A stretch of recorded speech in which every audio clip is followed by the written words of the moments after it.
Scars never heal. Yeah, I was going. I'm so sorry for the fact they cannot heal the ears of you people out there. Welcome to the Franchise Live Takedown Tuesday. Steph, can you sit straight up like you got some confidence, man? Because I'm finna come at you with some confidence today, baby. Look, I am joined in my top left corner. You will see Mo Shiesty. That's my dog, but you know I'm really shiesty. Big Mo Shiesty in the building, in the corner. He will be hosting today's Takedown Tuesday. I am also joined on the right of me by Jordan Jacob Olsen. And I am also joined on the left of me by Ayo Steph. Jordan. Mo, actually, I'm going to shut up. Mo, you take it away. How y'all boys doing today? I'll let Mo take it away. All right. Yes, sir. I'm doing great. Hey, he said Mo. He didn't say Steph. You're right. Calm down. Let's really be. I'm doing great on this evening. I'm having a good Black Man Day. You know what I'm saying? I'm doing all right. We're here to talk about some wrestling today. I'm gonna go ahead and pass it to Steph since he wants to talk so bad. Yeah, damn. How you doing today? My bad. You know, I'm very excited. It's my last episode as a 24-year-old. Reese didn't even know my birthday. I just want that to be very much known. Ladies and gentlemen, he said it the first time. I guess he got it right. Mo, mind your business. Look, you turn 25 tomorrow. Yeah, I'm finalizing debates. It's my last debate as a 24-year-old. Y'all know what that means. I'm not going down with without an L. So yeah, without an L. Jordan, without an Jordan, L. I don't know. Okay. Oh shit. Yeah, without an L. No L's to take a W. We understand. Oh wait, I said that wrong. Ah, damn. No, what? Keep it rolling. Jordan, go ahead. How you feeling, bro? I'm all right, especially now that the show is started. I've been better because today is a rough day, and some people, you know, you guys know a little bit why for me, you know. Like we'll get into it a lot more later into the show, but you know, life goes on. So Cowboy gone. All right. Well, since as life goes on, so does the show. Absolutely. And last week we had a guy up here, you know, throw out a little list he wanted to create. Shaky list, okay list, it's up to you to decide. But now we have the CEO. He wants to take a swing at dropping his list. So we're gonna get started out tonight with my guy, son Maurice's top 5 kill list. That's so Maurice, let's see what you're talking about, man. Let's see that 5. You know what? Before I continue this stuff, I just want to give you a warning that my list is significantly better than your list, by the way. Hey, I got a lot of praise on my list. It's not even close. It's not even close. Look. Take notes down. Let's get the papers out, boys. This is the real top 5 hills in WWE history. So go ahead, get your notepads out. Go ahead, get your MacBooks out, because I'm not giving you guys opinion. I'm giving you factual opinions based off Reese-approved evidence. Let's start with some honorable mentions. Honorable mention number 1. I will not be my top 5 list, but honorable mention. That's what we do. See, this is why you lack so much. That's why your list was so bad. You didn't even got honorable mentions. Mo, my bad. I was gonna make a top 5 list and make a top 5. I didn't need to make an excuse. Honorable mention. Every list comes with honorable mention. Every list has. It's okay. He's not. Look. It's okay. Steph. Look, it's all right, buddy. It's okay. You're not good at making lists. You gotta learn from the best. It's all right. I got you. I will mention number 1. We got Ric Flair. Now look, Ric Flair cannot be on this list because it's WWE only. However, I'm not going to deny his impact with the Evolution storyline, with everything else that he's done in his earlier tenure. I cannot deny it. He has to be at least named out of the respect for who he is. And honorable mention number 2. Here we start getting a little bit controversial. What was honorable mention? I didn't hear. You're going too fast. What'd you say? One. Ric Flair. Ric Flair. Ric Flair is one. Yeah. Okay, it says honorable mention. Okay, and number 2 Yeah, I was number 2, JBL. I give him credit.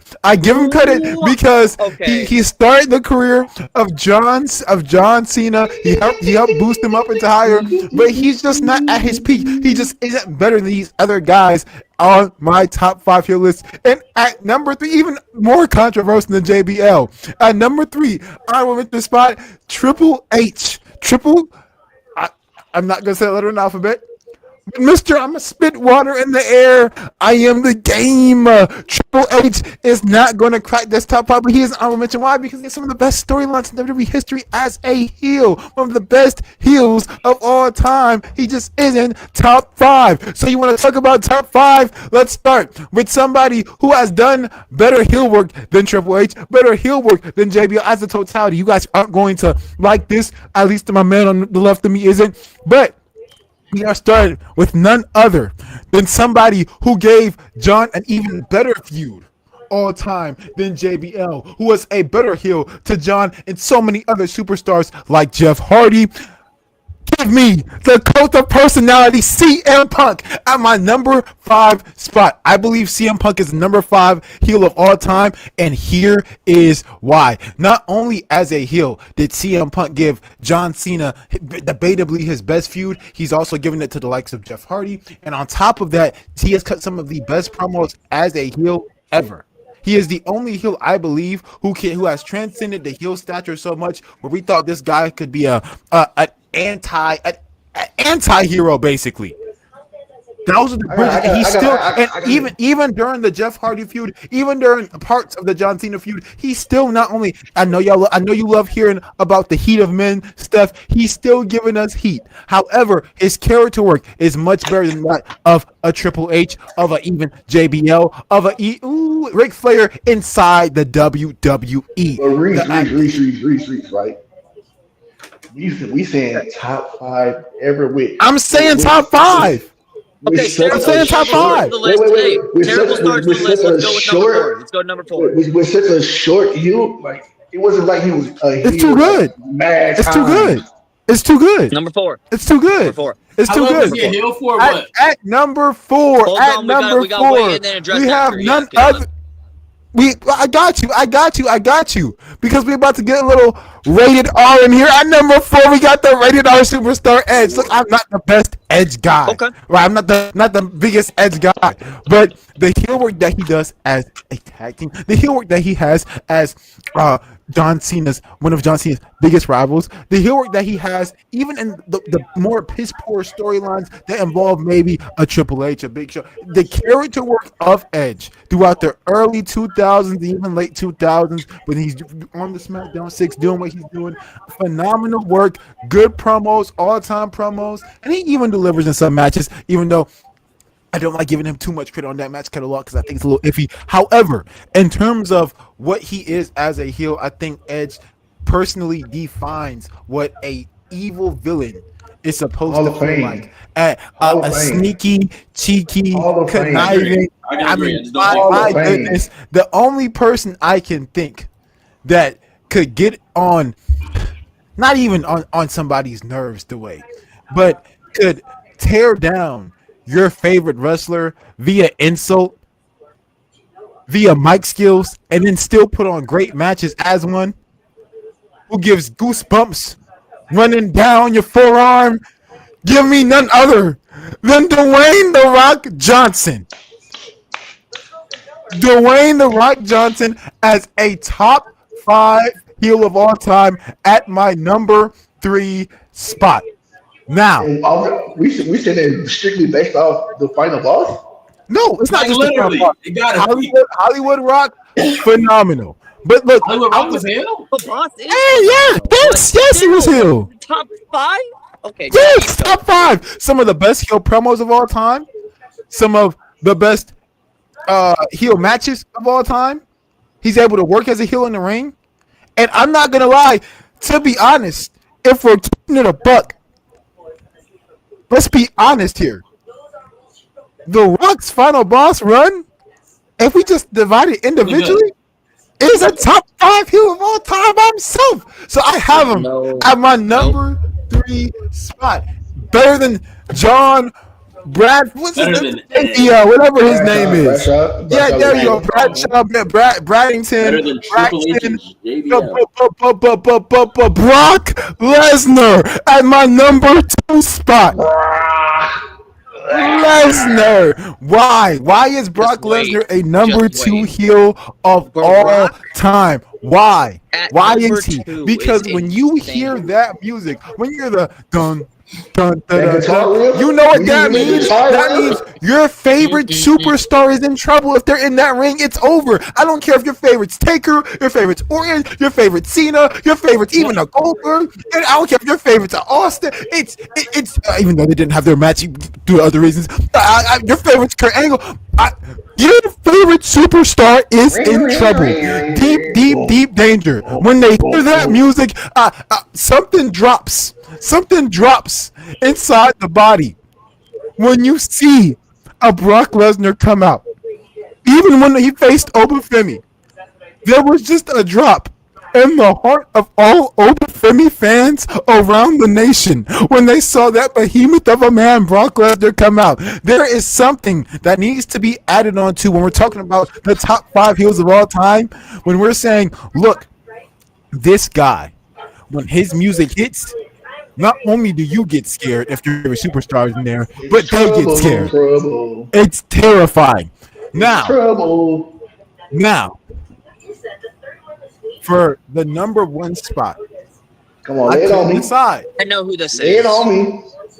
So it better be this person. You can redeem the list. Lay it on me.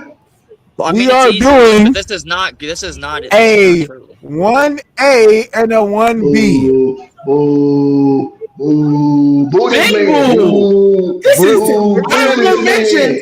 Not only did he have honorable mentions, like 10 people on this list. Yeah, bring it in. No, keep the booze coming. Keep the booze coming. And as Mo, point your finger at me one more time. Do it. I'll raise it up slowly high because the 1B is none other than the Tribal Chief Roman Reigns. Some of the best character work of all time.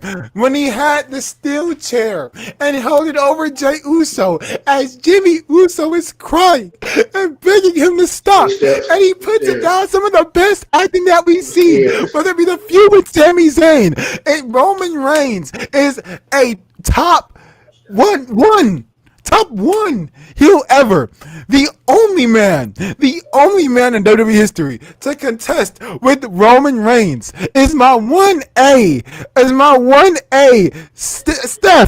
Steph, look at me. Look up in the sky and put your hands in the air because it's Randy Orton.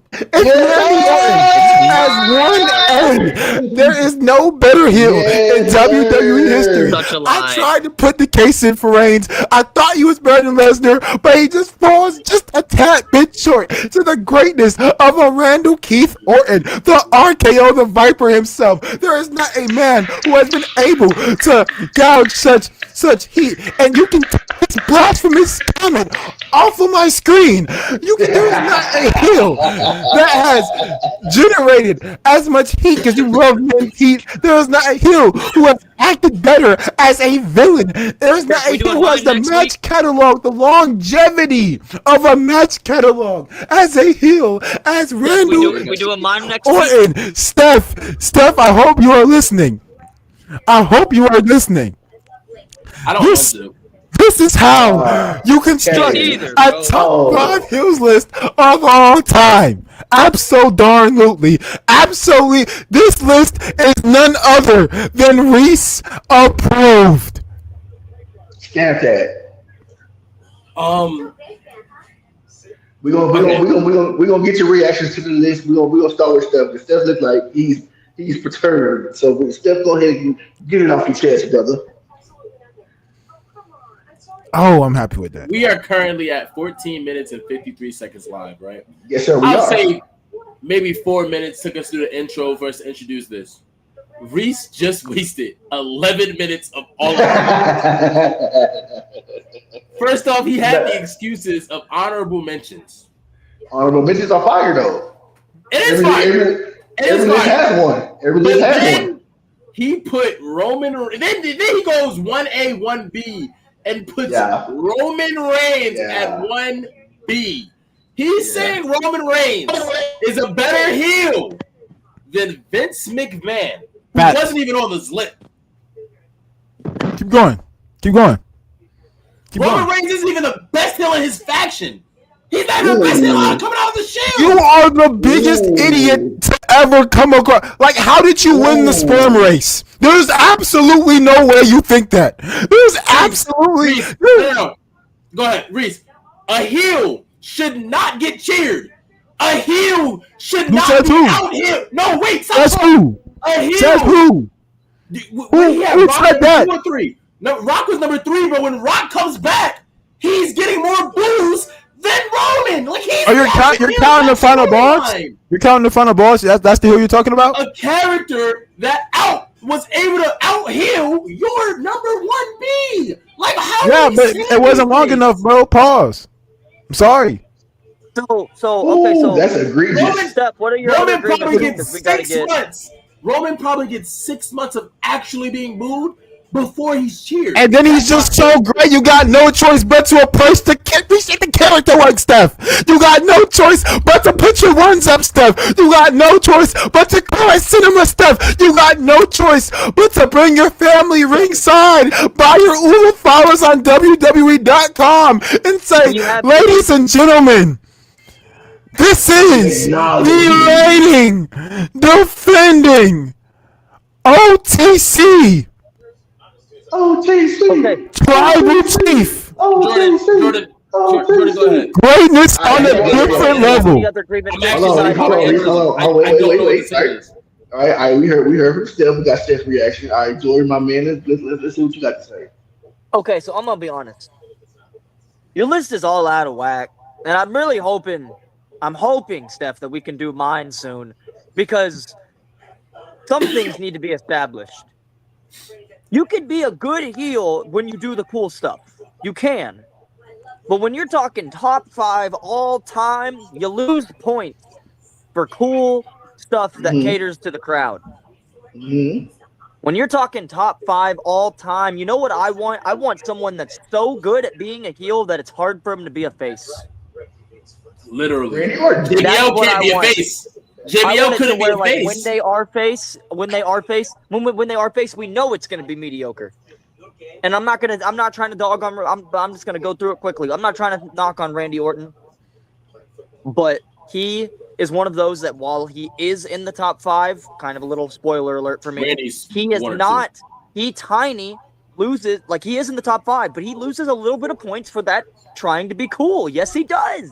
Yes, he does. Are you insane? Are you out of your mind? Name a time guys like JBL. Randy's trying to be cool comes well after his prime, by the way. You know, like Randy isn't being cheered because he's being. Like it's actually funny to me. He's a legend. Yeah, he's a legend. Maurice, it's actually funny to me that you think that Randy Orton, when we talk about being a heel and being what a heel is, it's actually funny to me that you think while he's a heel, people want to hate Randy Orton more than they hate Triple H. Even though while he was in that's because Triple H sucks. It's not his fault. He's like, that's not his fault. Watch him out. It's not his fault. Like, Triple H is absolutely dog trash. I mean, we apologize, TKO. We apologize. Oh, shoot. I mean, like, you know, like, he cleans up the trash because he's taking out, you know, when he buries people, he just buries trash. Yeah. Bro, you're acting like when Randy went heel in the, like I said, this is the last part I'll say before we move on. You're acting like when Randy went heel in the Authority, that people weren't begging for, like, no, we're not heel, but went face in the Authority, that people weren't begging for that. They were begging for Randy to turn on the Authority and be the one. Well, I mean, wait, no, Steph, hold on, Steph. Hold on, you know why? Because Triple H is way easier to hate. No, let me tell you why. That's not true. The reason why was because they were already pushing him. The reason why is they were already pushing him out with Seth Rollins. And Seth Rollins and Randy Orton were having turmoil. Like, that was the whole point of the story. We clamored for Orton to turn on Seth Rollins because we couldn't stand Seth Rollins at the time. And Randy Orton was the one getting pushed out by Seth Rollins. It had nothing to do with Triple H. Bro, Triple H is less relatable, dude. He's a better heel. Like, name all the things you can relate to Randy Orton with. How many things, if you and Randy Orton sat there on the barbecue, how many things you can be like, oh, I did that too, Mr. Keith? I once handcuffed somebody's wife. No, it's not. I clutched it into the guy's head in the head. Yeah. Literally, like, I've done some of these things. Jordan, I'm so sorry to cut you off. Listen, Steph, he literally handcuffed Brian's hands behind his back and beat him. You know what I mean? Like he beat him to a pulp. Like, what I'm trying to say is that, like, Triple H is an amazing heel. He should not have been an honorable mention. I can agree. But Randy's the kind of guy that when he's heel, you want him to come. Like, even look, if he's not an honorable mention, he's not. Hey, Triple H ain't honorable mention. He's not on the list at all. I disagree with you. Like I said, we'll get into it. We'll get into it another time, though. We got. But like I said, I disagree with you. That's a spoiler for that time. Wait, Mo. Can I just say one thing? I promise you, I'll keep it under 20 seconds. All right, go ahead. It's the worst 20 seconds of your life. Categories. Heat. If they actually made fans hate them. Why are you so obsessed with other men's heat? Hold on. Like I need you to think about what they're doing, bro. Like, think about Roman Reigns is so good at what he does that you got no choice but to be like, yo, he is him. Wait, and time out. I don't want to. This heat thing is so wrestling based. Every other, you know how many people's favorite characters in fiction are bad guys? People love the bad guys. People cheer. People literally cheer for the villains. There are people who are pro Thanos, and we need to put them on FBI watch because they're insane. But there are people who are pro Thanos. You're right. Yeah, you could be such a good villain. You could be such a good villain that people start to like you, but they don't like you. They like you because of what you do as a villain. People like a Joker, and they're attached to Joker because of iconic villain moments. What iconic moments does Roman Reigns have that puts him at 1B? Are you an idiot? What iconic moments does Roman Reigns have? No, I'm going to tell you. I'm going to answer your question. Time out. You are absolutely insane, asinine, and your takes are full of agony and pain. Because there's no way that you actually said that sentence and it came out of your mouth correctly. Steph, you asked what iconic moments does Roman Reigns, Joanna, why you have? Talk about it. Oh, the Sami Zayn chair shot to the back of Roman's back. The betrayal. It's not just that. It's no time out. It's the fact what the chair shot symbolized. It symbolized the chains. No, you're gonna let me speak. The chains of Sami Zayn that he was holding bloodline bondage, and him putting the chair to the back of Roman Reigns is what broke the chains. The chains are broken. Where's Tamara? Goodness gracious! Talk about number 4. I'm on 5. Number 4. Let's talk about when he had that chair, and I mention this all the time because it's one of the most iconic moments in Hell in a Cell history. When he has the chair above the skull of Jey Uso, and Jimmy is better than him. Stop! And he stops the chair, and tears start flooding down your tribal chief's eyes, and he puts the chair down and says, "I don't want to do this," but you know what he does instead? The guillotine, because he has to sacrifice to keep his family up top. Number 3, the promo skills. Steph, look to your left corner. Look to your left corner. Look to your left corner. Look up. You know who I'm talking about. That man right there, Mo. That's my host. And this camera right here, it's my camera. Just like Roman Reigns said, that's my camera, man. These people work for me. One of the most iconic promos in WWE history made. Do you want to know another iconic moment? You want to know another iconic moment? Steph, Steph, I know you might be a Dragon Ball fan. How long are we gonna spend on Roman Reigns? But do you got one of these? You got one of these? You ever had one of these? You ever had one of these? The promo with Cody Rhodes where he places the 2 titles on the mat. It says, your daddy ain't even won one of these. And I respect your daddy. And Steph, today I have, you have made me your daddy by responding to me with absolute nonsense. So thank you, Ayo Steph. Mo, you can continue to the next segment. I'm done. I know you don't want to count. Three. We both can't count. That's why we're moving on. We gonna end this thing. I see we getting a little wild. That list is awful. We getting a little riled up about the heels. I don't know about awful. It's a little. Yeah. Ooh, yeah. Hallelujah. Number one, Jordan. That list is awful. He's 1B. He's 1B. But Roman Reigns is over as a heel. Absolutely. All right. Wait. Speaking of heels, we're going to get. We passed him in 22, big dog. We're going to get into our next topic. We're going. Who is the heel in the reality of this wrestling world? We will talk about, is the IWC the problem or is WWE the problem? God. So let's really get into it. Like, what's wrong? Like, what's going on here? Are the fans right to watch and critique, or is WWE right in saying don't critique, just watch and enjoy? I want to get started. I'm gonna say the big man for last because I know he has a lot to get off his chest. I'm gonna get started with Mr. Jordan here, man.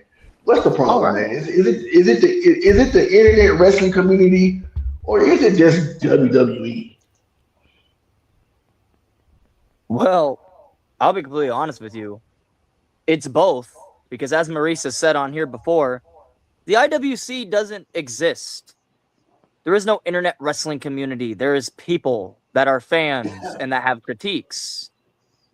Now, the problem is that a big part of that IWC is, or what they call the internet wrestling community, are people that enable everything they do and believe that simply because they exist, that nothing they say can change anything, and they're stuck in that mentality of no matter how much we complain, nothing's going to change. They're going to do what they want anyway. So all these people complaining is unnecessary.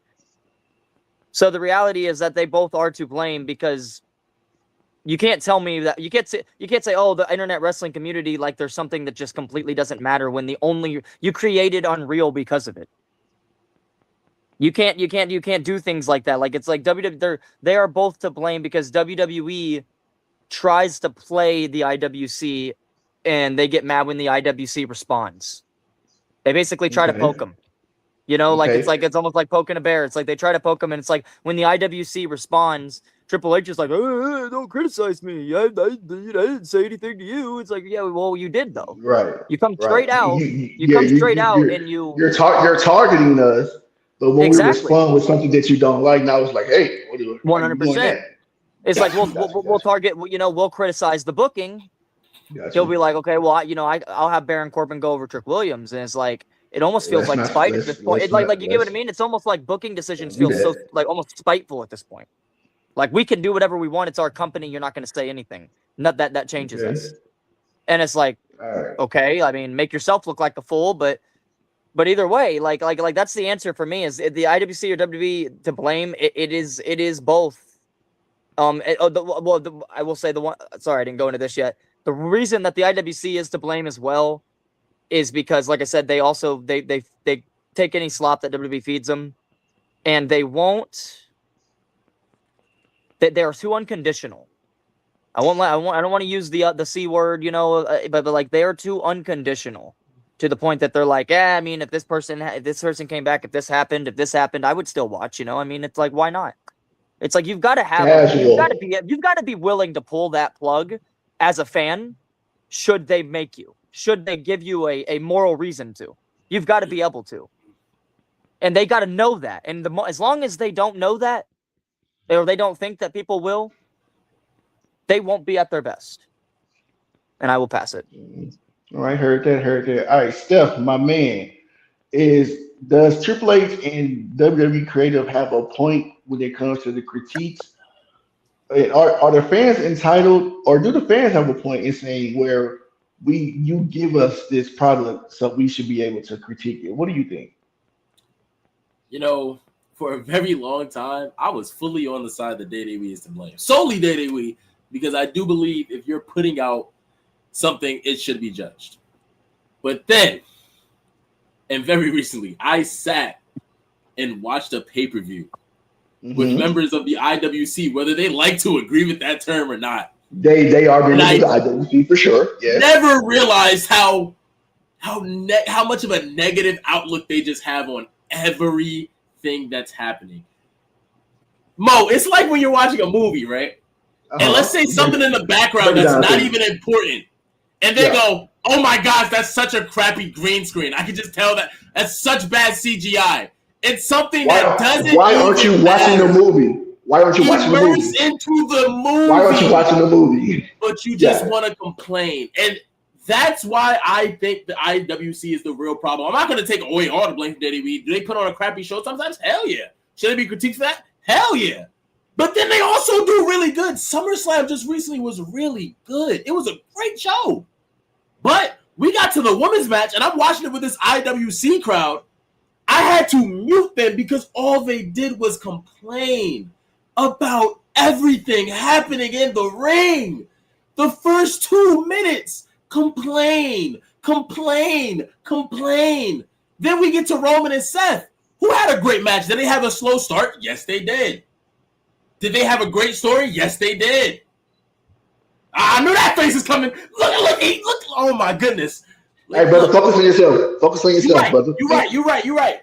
They go into the crowd. The commentary says ref's going to give them some free range because this is the championship match of SummerSlam. The complaints, why are they fighting in the crowd? Why would they do? First off, it would make sense for Roman to do that if he has championship advantage. He doesn't lose his title this way. So if you were immersed, you'd realize that it's actually a smart heel tactic for Roman to do. It's actually a smart tactic for Roman to do. Let's say that. And the announcers just told you what was going on. Announcers told us also, let's keep it a buck. Japan does it. AEW does it. WWE does it. Everybody does it. Like, why are we only complaining when WWE do it? Oh my gosh, they stopped counting. Then they get back to the ring. And now, guess what? The ref bends down, but I'm pretty sure they didn't realize this. The ref bends down and starts talking to Roman and Seth, and he says, yo, stop challenging my authority. If you play it, you can hear it. What does Seth and Roman start to do? They roll in the ring and they start coming out to break the counts. Now the complaint is, now they want to listen to the rule. Like, bro, lock in, have fun. Every 3 seconds, oh my gosh, this match is not even a 2-star. You're not getting paid to rank these matches. God, that was a botch. That was a botch. Don't forget that. That's a botch. Have fun. CM Punk did a freaking moonsault off the top rope, hit nothing. Guess what? That man got up smiling. He was having fun. And I say IWC is the issue because I can sit and watch this pay-per-view with these people and hear all these opinions. Nick Aldis versus Gunther. Oh, it was so bad. From the IWC, whether they like to admit it or not, but yeah, are them. Then I can go on Instagram and watch some more casual, some more mellow fans that don't do all that. Chiseled Adonis. Yo, that match was so great. Great match. Great show. Come back to the group chat. Oh my gosh, SummerSlam was really like a 3 out of 5. It was fine. It was okay. This match is a 4.5. I don't like your. It's just so insane to me how the IWC don't even like the IWC. Like, I don't see how much worse. So you're saying, as a fan, be a fan. Be a fan. I'm not saying you can't critique nothing. Have fun though, because back in the day we weren't doing this. If we really keep it a buck, we weren't doing this. Enjoy the word you're looking for is smart. Everybody now is a smart mark now. So exactly. You know when I realized there was an issue? Everybody wants to be NoDQ.com. They want to be Dave Meltzer. They want to be They want to be Catholic. What's some boys in London? They want to be them. They want to be Post, and everybody wants to be. Mo, do you want to know when I realized this was really an issue, Mo? When the freaking Danhausen match came on, and I heard this man right next to me. Because if you haven't realized that, I'm talking about him. This man with the green back screen and the black and the blue top. That man. This man ranked the Danhausen Money's on a Pole match. He gave it a rating. Have fun with wrestling. It's not a match meant to be rated. Like, what are we doing here? Why are we sitting here complaining that Danhausen isn't doing enough wrestling moves to move a storm? Like, what is happening? Just enjoy the product. We love Santino growing up. Santino's not a good wrestler. Enjoy the product. That's why you're muted. That's why your camera keeps freezing. Because you're so focused on all negativity and not your technical equipment. Unmute your mic. Fix your camera. We're gonna give Reese his time. Go ahead and land the plane, Steph. Land the plane. The problem is the IWC. I'm not gonna say all the blame from WWE is just null and void. WWE, when you put on a crappy program, I do think you should, talked about. Be commented on, sure. But have that same noise when they're doing positive. SummerSlam was great. Raw, on the other hand, was great. Guess what? This show today, I don't believe we have a single negative topic about how... I don't think we have a single negative topic about how bad WWE is over the last 3 days. Why? Because WWE has been bad. But guess what? We don't got nothing good because the IWC hates to spread the good news. All y'all want to do is be the first to leak something, the first to spoil you something, and the first to complain about something. Y'all complain about ages. But we loved back in the day when Rock came back to fight Cena. We loved when Stone Cold came and fought Kevin Owens. Stop complaining about everything. Y'all complain about everything. And then when y'all get it, y'all complain even more. People cried for Rock versus Roman, and I'm in a conversation earlier about how Rock is 71. Like, what are we doing? It's just, I'm done talking. I'm a really pop a blood vessel. But like, but before we get to Reese, I'm gonna get my little spiel, right? It's 50-50. Creative has bad moments. Lately, a lot more bad than good, right? But also, the IWC are full of overly grown children. Yes. They hate you when you're doing bad. They hate you when you're doing good. There's no praise in between. They don't. You know when you're in a relationship, right? And your girl say, "Boy, get your shit together." Excuse my language. Get your stuff together. And you say, "Baby, I'm trying. I'm trying to do better for you." And you know what she says? You know what? I can see that you're trying. I'm gonna stop tripping on you. The IWC sees WWE try sometimes and says, I don't care. That's not good enough. It's just like, what more do you want from them? Sure, they gave you a iffy WrestleMania. Sure, they gave you a iffy Backlash. You know what I'm saying? Clash of Paris was pretty decent. And they just gave you a good show. So why are we complaining? You have to take the good with the bad and the bad with the good. Like, you can't just focus on, now they want to focus on Braun and they should have been doing that. Instead of like, they're doing it now. So why are you still mad? Get behind him this time. Let's get behind him. Why are you still mad? When they gave Braun the chance a few months ago last year, you guys tore him down. I'm in the IWC. I'm not afraid to admit I'm in the IWC. I'm on Twitter. I'm on TikTok. I'm on Instagram. I see what people said about Bron Breakker last year. They did not give him anything. They said he sucks. He's terrible on the mic. He's only in WWE because of his uncles and stuff. They did not care. They said he was better in NXT. Now all of a sudden they're not using Bron Breakker. They're wasting Bron Breakker's talent. It's like, what do you want? You know what I'm saying? But that's my little spiel. We're gonna get to the man with the plan. We're gonna get to Mr. Suit and Tie himself. We're gonna get to Mr. Maurice, man. What you got to say, dog? So I have had another epiphany. Awakening, you might say. Earlier in the opening, that man right there, we're number 87.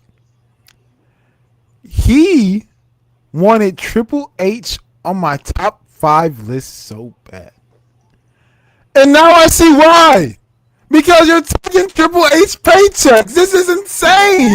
Now I see why. You might as well just have him as your go. Go ahead, just buy some Triple H merch. Go ahead, walk in one day with your girl and wear his Triple H trunks on the back where it says King of Kings on the back, on the butt. Go ahead, you might as well, right? You might as well. Matter of fact, go ahead and cosplay as Triple H for DreamCon next year. You might as well just do all this stuff. Which one you want to do? Get a suit, Bay Authority, Triple H. Get the wig and play Hunter Hearst Helmsley. What you want? You get the look. I got water bottles galore, man. If you want to go out there and next time you come on Takedown Tuesday, you want to spit some water in the air. It's absolutely, and look, you got the water bottle right next to you, and you might need to drink some of it after all that glazing you have been doing. It's absolutely asinine. I have to sit here as a fan of the product and criticize this company that I have decided to partially dedicate loyalty to, because it took me a while to even go look at other wrestling companies like an AEW, like a TNA, like New Japan, because this company tried for years to convince me that all the other products outside of it were bottom of the barrel. It is not my fault that I hold standards to wrestlers. Nobody else does this. There's no IFC, there's no IBC, there's none of that. There's not even an ISC, the biggest sport in the world. Nobody goes out here and says, oh my goodness. Dude, when do you ever hear a Stephen A. Smith or even LeBron James complains about the Dave Meltzers in his world, which would be the Stephen A. Smith, but he doesn't complain about the fans online. The only person that does that, we make fun of him all the time for doing that, Kevin Durant. That's the only person who responds to the basketball fans online, and he gets made fun of by his own peers for it. That's insane. That wrestling is the only product. It's the only product where we cannot be critical of the product. How about this, Mo, Steph, Jordan? How about this? What if I just didn't like the match? Why do I have to be immersed into something that you were immersed for, but I just didn't get immersed into it? Why do I have to like a movie because you like the movie, but I don't like the movie? Why do I have to like something that you like? If wrestling is subjective, then I can subjectively think that this thing isn't good. It's not the fact that I'm trying to be a smart mark. You know a smart mark? You don't know why Triple H said that in his promo. You don't know why this term was made. It's because Triple H...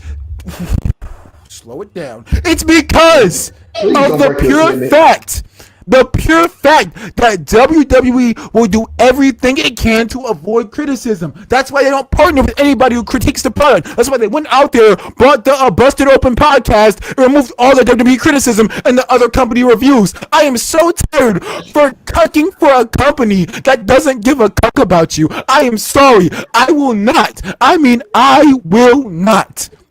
sit here and tolerate going and eating slop when I pay money. When you want me to go out here and put $30 down a month for ESPN Plus, you can't give me the chum bucket. You better come with a Krabby Patty. You better come with a 5-star meal. So I'm sorry, but as long as you're going to be on ESPN Plus charging me $30 a month in this economy that your boys with, I am so sorry, Triple H, but you gotta give me something to reach for. So no, you putting on one good night and one mediocre night just doesn't do it for me. What it shows is inconsistency. What you guys described is inconsistency. You can't say take the bad with the good, take the bad with the good, take the good with the bad, take the good with the good, the bad with the bad. How about you take the good, flip it sideways, take the down, flip it up forward, flip them both sideways, and stick it straight up. Yeah. Take a breather. Yeah. Okay, so yeah, take a breather. It's absolutely insane. I'm not done. I'm sorry. And I'm so sorry. I am so sorry. I apologize on behalf of not the IWC, but the IWREs for not being so strong-minded enough for this opinion. Because it's ridiculous how us as fans have to get criticized and called out by by Triple H. He could put out the worst show of all time and sit there and go, this is what happens when the show is good, when everything is going right. You know what he'll do? He'll talk about the numbers, talk about the success. Every time a show comes on that he knew he absolutely failed in, well, it's IWC is just it's just I just don't they just put these like sometimes I just wish that they could I look at some movie and understand I'm the gamer and I don't know how to book because the person before me stopped doing it about 20 years ago and now I'm following in his footsteps because everything I put week to week is trash and now he goes out here, puts on a good Raw, and all of a sudden we need to I start calling him Papa H.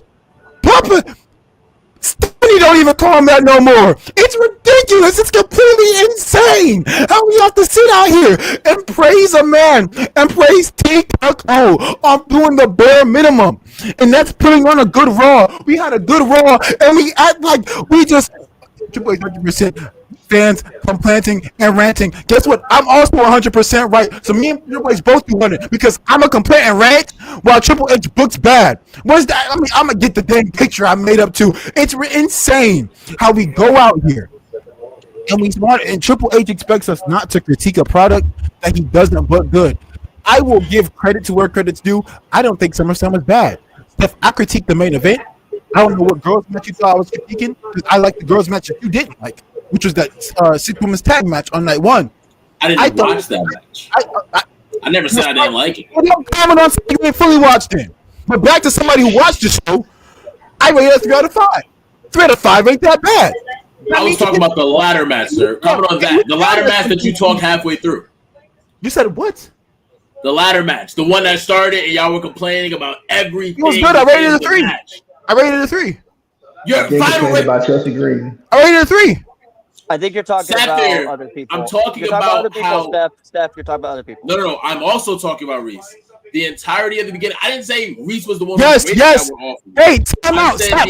No. This is what this is what I'm talking. You're exactly what I'm talking about, bro. This is. I can critique a match, Steph. I can complain about stuff I don't like. That's okay. Shut up, man. What are you talking about? I can go out here and I can critique the match. I can say I don't like the beginning of a ladder match. That's not crazy to say. I can say that. I have freedom of speech, and Triple H has the freedom to put eye poison on week-to-week television that I can say I don't like the person. It's completely fair. You're right. You critiqued it before it even started. Oh my gosh! Why is this started? What are you talking about? Did I critique the entrances? Did I say Chelsea Green? This should not be a battle between entrances. What did I critique? We're not even talking about entrances. Y'all were just. You said before starting. No, you didn't stop it before I met the entrance. What are you talking about? Okay, I'll break down everything you critique right now. Let's take it back to Living EO. Living EO. Meet me? Reestopher. Back up from the mic. You're breaking it slowly. Let's start with Living EO. What you complain. Oh, Liv is in the match. It's going to be bad. Oh, boom. Then they cook. Guess what? We both agreed that they did good. You agree with me. And now we talk about the future. Wait, time out. Wait. Then we talk about the future. I'm like, yo, Stephanie Valkyrie, Becky Lynch, that triple threat looks amazing. You respond with Becky Lynch is in it, so she's gonna have to carry because the other two are trash. I'm like, Stephanie? Cap, I did not. I will sue you for defamation of character. I did not say both of them are trash. Go pull it up and show I said Stephanie Valkyrie is cool. Go ahead, pull it up. You called her trash. Not yet. Pull it up. Do it. Pull it up. Pull up the receipts, and you really spent $19.99 when you're trying to get a refund for $25. That's what you'll see. It's gonna bounce on you. Hello, Reese. All right, Reese. All right, go ahead, Jordan. Why Steph is looking for? I want to use an analogy because it kind of goes into Steph's point, and I just want to say it because I don't. Yeah, you can't find it. You can't find it. Wait. Okay, Go ahead, Jordan. It's kind of like I want Reese to understand a little bit of a different perspective. So I want you to imagine, Reese, you had a script, right? You wrote a movie or a show or something, right? And you created it and you put it out there, right? And you had like your story for it, like you have it. Like you know what you want to do, but fans start coming out and telling you, Reese, that you need to change the story because they like this character. This character needs to end up with this, or this person needs to end up with this person, or whatever. And they're starting to come out there and they're coming at you aggressive, hard about how your story needs to end, but you've already got the ending. So I want to explain to you in a little bit of a way that the WWE writers, yes, they are running a company, but Reese, they also are like Triple H's job as head of creative means he gets to make the decisions. It doesn't mean, I know you think that means, book the best product that we want. No, Triple H gets a little bit of say in what he wants to see and do because he has the position and he's earned it. So it's like if Triple H has WrestleMania next year planned, people don't get to be like, well, we want something else because what we like. Blah, blah, yes, blah, I do. this. Yes, I do. Stories. That's exactly what it means. Yes, I do. You can do that, but he doesn't have to change it for you because at the end of the day, he doesn't. Okay, well, I don't have to say it's good. I agree. He can do whatever. Triple H can do whatever he wants. He's a multi-millionaire. Stories that they have wanted to do. You're right. Okay. Like they have stories that they wanted to do. Like, bro, if I want to go out there and if I want to go out there, it's because Roman is the culmination of a story. If I want to go out there and throw stones at Steph's car, I can do it. I'm gonna go to jail, but I can do it. I can do. I got free use. They can do whatever they want to do. That way, time out. Why don't you replace the MCU? Wait. The MCU. If the MCU wants to make their next movie, if they want to make their next movie about how Paw Patrol beats Thanos, infused with Spider-Man, using Kamehameha, they have all the right. That does not make it good. That does not make it the amazing movie. All right, wait. Is it time? Let's in that same realm of where we're going, right? Because they do have the range, the power, the freedom to do what they want to do. I just think that everybody underestimates. Yeah. I think everybody underestimates I think everybody underestimates how much what they want to do. You know what I mean? I think everybody never takes into account what they want to do. And I'm saying, since we're speaking of things that they want to do, what are they doing with Bron Breakker? What's happening with Bron Breakker? Is Bron Breakker when Bron Breakker first got on the scene in NXT, right? Everybody said he's the next big thing. He's the next big superstar. He gets to the main roster. They give him a good push. Give him an IC title. He's in main event feuds with CM Punk and Jey Uso and LA and all these guys. And all of a sudden, they put him with Seth Rollins. It looks like he's going to get this main event rub from Seth Rollins. Injuries happen, boom, boom, boom. He gets injured. The business storyline falls apart. Now he's stuck in the tag team vortex. Meanwhile, his peers, guys like Trick Williams, Oba Femi, what's the old skater girl name? Even she got a good rank. The people around him are doing, if not better, significantly better, a little bit more better than what he's doing right now. So what's the issue? Why isn't Bron being perceived? Why isn't Bron being portrayed like he was before? Is it a Bron Breakker problem? Or is it a WWE problem? Steph, I'm gonna go with you. What's going on here, man? Mo, you're not slick. You saved Reese from facing his receipts, but it is a WWE problem. I'll pull them up for you. No, I haven't pulled up. We're not talking about that no more. Do it. We're not talking about that no more, Reese. I'm following the host. You hired the host to be a host. You hired the host to be a host. Stop disrespecting his authority, Reese. That dude has a base in it. Like, is Bron still the future? To answer that question, yes. To answer your question, I think it was a WWE issue. For one, I think they did attempt to give him a shot. Fans, I do think, as you said before, they chewed it up and spit it back after asking for it, which was weird, and now they're asking for it again. But I don't think they gave him the fairest shot in the world. One and done is kind of crazy. And then there was a lot of injuries, a lot of things happening within that storyline as well. And then they kind of just shifted him to a position. But it's kind of seeming like they're trying to go back into that range. He had like a 5-minute stare down with Oba Femi. Of course, it wasn't 5. Then him just being obsessed with Oba after that speech from Oba earlier in the night, because I really think that was the kickoff where Oba's talking about how he's the head of this. We're taking over, like we're kicking off the old guard, and he's the face of that. Like he's the movement. That's right. And Bron Breakker, he's taking that person. Yeah. He feels like I should be that person. And then not only step to after that, then he had like that weird segment with Paul Heyman where he asked Paul like, "Where's Oba?" And Paul was like, "Why would I know?" And he's like, "Okay, you want to play that game?" So it's just like, where's this Bron Breakker story going to go? I think it would be so smart for WWE. I see a lot of people booking them to face off at Money in the Bank. I think it would be dope to have WWE completely separate them. This will be the only time I will ever agree with WWE holding off on a match, because I do think you have to still build Bron Breakker up. He's been in the tag division fighting freaking Alpha Academy for a bit.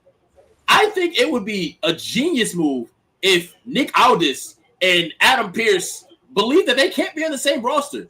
They start brawling. Things are getting dangerous by WWE standards.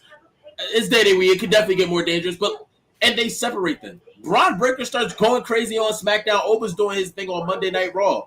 They could meet a year down the line. They could meet. I just want them to get some separation because I really want Bron to just go crazy. I don't want them to fight at Money in the Bank and then one of them have to take the loss. Of course, you could do a DQ or something like that too. But I think save both of them, separate them as soon as possible. Even if you do want to match at Money in the Bank and into the DQ, a no contest, something. But separate them and let them both go crazy, and they can meet down the line at a Survivor Series, champion versus champion. They can do those. Okay, on the line of that, and I'm gonna ask this, and I want all y'all to answer too. Is Oba Bron the new version of like a generational feud? Like, I think it can be. Is it the next, Cena Orton? Is it the next Rollins Roman? Is it the next generation's biggest number one guy, number two guy? They're steady on a clash. Like, do you see that, or is it someone else that we're not seeing? My hope is that they are. I'm sorry, Reese.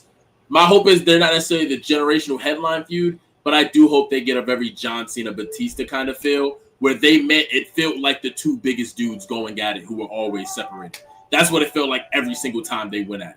Yep. For me, the biggest issue with this is everything that was said against my points on the last thing.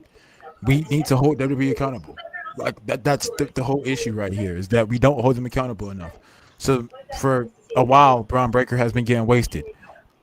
I've heard some talks about how people on the WC were complaining about Bron Breakker a year earlier. I also saw just as much talking about Bron Breakker being great. You're gonna get critiques. All-time greats get critiques. Cena got IWC critiques all the time. You look at forums, look at wrestling forums, look at all types of stuff, and he's debatably the greatest to ever step in that mat in a WWE ring. So I do not think that. Again, I'm not saying you listen to every single thing that the internet says, but I'm saying like this is why we need to start holding them accountable, and we should voice our opinions as fans. Because Bron Breakker has deserved better for a long time, and yes, there should be no reason on why he's not on any promotion, dominating. There should be no reason why he's losing to a Seth Rollins. So in your opinion, it's nothing. It's nothing wrong. Bron Breakker is 100% on WWE. No, absolutely not. I think Bron Breakker is one of the best talents that we've ever seen. In terms of just pure talent, absolutely. I believe he has all the intangibles. When I saw him have this promo against Roman Reigns, I saw something in that. I saw a guy who just needs time. Here's the thing, Mo. Here's the thing, Steph. Here's the thing, Jordan. We come from a generation, and so does the CM Punks of the world, the John Cena's, or even Roman Reigns. He used to be in it, where wrestlers would wrestle and have promos weekly. At the bare minimum, you're doing one or the other weekly. These guys can take multiple weeks off without having a match. And a backstage segment for the Vision is fine. A backstage segment for the Judgment Day is fine. Like a backstage segment for the Bloodline is fine. That's what happens. And when you don't have these guys wrestle weekly, and you don't have them build up their catalog, and you don't have them work hard inside that mat or cutting promos, you have people going out there saying, "Oh, Bron Breakker didn't do that good." I thought he did get his promo against Roman Reigns. It's his first series promo he's had in a long time. The only other one he's had, CM Punk, was the best ever on the microphone in WWE history. So, yeah, I think he did really good against promo with Roman Reigns. So I'm saying that you have to have him get those opportunities. You have to have him get those matches. When Bron Breakker was having matches against the Jey Uso, when he was having his matches on weekly television, he was over. And I didn't see many complaints. And I saw people go out there and say, we want to see more of this guy. I knew when those sirens, the only complaint people had about Bron Breakker was Def Rebel messing up their music. That's the only time. I 1,000% agree. 2026, it's time to push new talent. Does that mean we just eviscerate and erase and Thanos snap the Roman Reigns and Seth Rollins and CM Punk to the road? No, but that means that we can have them take some losses. Is 2026 time to push the new talent, or is it 2026 it's time for the new talent to step up? I disagree. I think they've already stepped up. I think we're seeing this with Oba Femi. Oba Femi has absolutely stepped up. Bron Breakker. You said what? Oba Femi is one person. One guy, Stephanie Becker. She was injured. She just came back Monday. Trick Williams. That's two people. That's two people. I firmly believe Bron Breakker has those intangibles. He just hasn't been used for it. I think Bron Breakker has much more intangibles than Trick Williams at this current stage. Trick Williams has charisma. He has the outfit, but in terms of a full wrestling package, Bron Breakker is better. And let's keep it a bug. If Bron Breakker and Trick Williams got in a promo battle this Friday night SmackDown, are you going to say Trick Williams is going to win? Yes. Yeah. I don't know. I don't know if Trick does the performance against Roman Reigns that Bron Breakker did. Or you want to see CM Punk? First off, who TV is that? You stuff. Professionalism, sir. Please. Goodness gracious, man. We're trying to run a show here. To respond to your point, I think Trick Williams is a better promo than him. So I think Trick Williams wins that promo battle 100 times out of 100. I can't say that because I've seen some the issue, but I understand. I can't say that, but I understand why you guys are saying that. Do you want to know why? It's because Trick Williams is given opportunity to cut those promos. Something that a Carmelo Hayes hasn't been given. Something that a Bron Breakker hasn't been given. Something that these other young talents on the roster haven't been given. But they haven't been given chances. I'm glad you brought up Carmelo Hayes, right? Because I love Carmelo. I'm a Carmelo fan. The issue with Carmelo, because I see everybody, why not Carmelo get this here? Why not Carmelo? Carmelo doesn't have the other intangibles. He has intangibles? Look, he has a good look. He has a good moveset. He's good in the ring. He just doesn't have any charisma. He doesn't have any character. He doesn't have any. You have to let him build that. He does. It's been like this since NXT. Okay, but now, but we don't know that if he doesn't go out there with any big fishes. Like you got to let these guys swing. I cannot sit here and say that this guy doesn't have this, so we don't give him the thing because he's missing one or two things. When the top guy right now, the number one draw in the company right now, Roman Reigns, was pushed for about 7 years straight, and he had way less intangibles at the time that were being able to be shown in front of us than a Bron Breakker, than an Oba Femi, than a Carmelo Hayes. Listen. The Trick Williams. I agree. I'm saying intangibles as a whole. The Trick Williams that we're seeing right now is the same Trick Williams we saw in NXT. The Oba Femi we're seeing right now is the same Oba Femi we saw in NXT. The same Bron Breakker we see right now is kind of sort of the same. So what I'm saying is they already had it at the lower level. So when they got to the main roster, it got what's are you saying tougher? Down? It got boosted because now they're in a bigger market. Carmelo Hayes never had the same. He was a good worker. He never had what Oba had. He never had what Bron had. He never had what we don't had. know. So now, I don't know that. I'm telling you, it's been like this since NXT. That's what I'm saying. Wait, he was a top guy in NXT. Then why can't I just figure out if he can be a top guy on the roster? Have him beat somebody, hold a championship, and see what he does with it. I don't think that hurts anybody. We're talking about Carmelo. Yeah, He doesn't have we the just splash. we just had Did we not have him beat somebody and we win just the had a US belt? 41-year-old Baron Corbin who nobody agrees besides you that he has the intangibles to go out there. So I just don't agree. I don't agree. I know that's your boy, You but talking I'm about just saying. Carmelo Hayes? Yeah. I think Didn't Carmelo they give him Hayes the US belt? is much better than Baron Corbin. I agree. But to your point, you just said I'm saying Carmelo doesn't have the thing to take him to the next level like everybody else has. Baron Corbin does. He needs to. That's why he won the U.S. title. I'm talking about his peers. I'm talking about his peers. I'm not talking about other people. I'm talking about the peers. No, I'm saying, didn't Carmelo win the U.S. belt? Wasn't he in programs with The Miz? Didn't he have a match against Cody? Yeah, and they were good. He was in there with vets. They were good. I heard you say, like, I was confused on who we were talking about because I heard you say, like, and he did a good job. I'm saying, like, he did a good job, though. Yeah, he did a great job. I don't get why. Like, I also think Carmelo.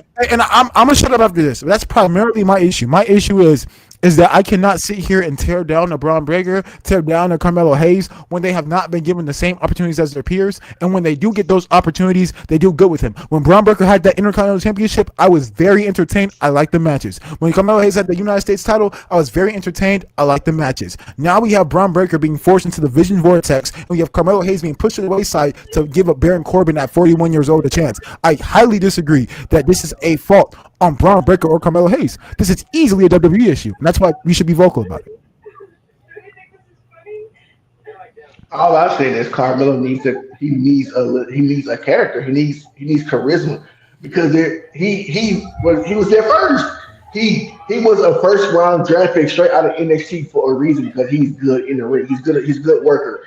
You got to the main roster. Now on the main roster, you need to be more than in ring talent. Johnny Gargano, Tommaso Ciampa, Motor City Machine Guns, all these other people who are good in the ring, but they quite don't really have the other parts of it. And they don't get used. So what I'm saying, he got there before all his counterparts in NXT. And everybody else that came after him are in bigger places than him because they have the other side of the coin. You know what I'm saying? And realistically, we're talking about WWE because if we're talking about like AEW or something, we would have a totally different discussion. In WWE, he's not really going to maybe get that chance until he finds something that sticks with the crowd. And that's just how it is. Like if you're not getting the crowd response, if you don't have a catchphrase, if you don't have a catchy song, if you don't have a catchy emote, they're not going to use you. Because you're not moving merch, you're not moving sales, you're not moving the crowd. Yes, we love Carmelo because he's young talent, he's good in the ring, but you need that extra spice, you need the extra sizzle on you, and he don't have it, bro. That's just to be real.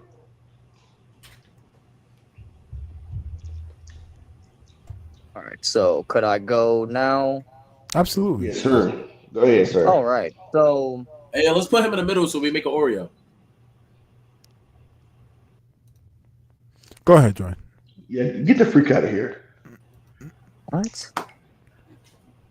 Go ahead, Jordan. Okay, so basically, when it comes to Bron Breakker, I hear a lot of things, just like Maurice said, but I do want to make things clear. You're right. Before the whole thing where he turned on, he turned with Paul Heyman after the night after WrestleMania, and he, went in line with Seth Rollins as part of the Vision. Before that, he was a lot more over. He seemed a lot more ready.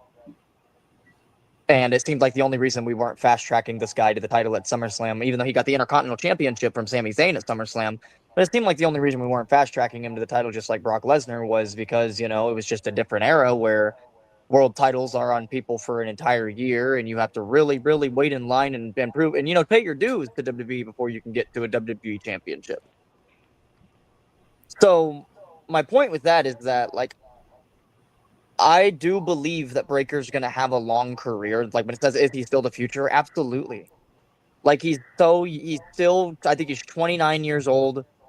The guy has so much time, and I know everybody's so worried because WWE hasn't had champions that are under 40 years old. But the reality is we're in a new era of wrestling where guys like Roman and Cody and Punk is at 48 are at the top of their game still.